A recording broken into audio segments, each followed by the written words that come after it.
গরম গরম ভাতের সাথে যদি এইভাবে কুচো চিংড়ির বড়া থাকে তাহলে খেতে কিন্তু খুবই ভালো লাগে।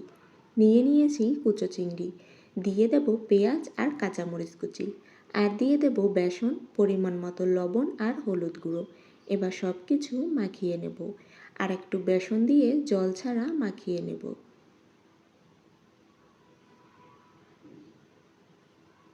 মাখানো হয়ে গেছে, কড়াইতে দিয়ে দেব তেল। তেল গরম হলে একে একে বড়াগুলো দিয়ে দেব। বড়াগুলো এপাশ ওপাশ উল্টে পাল্টে ভেজে নেব।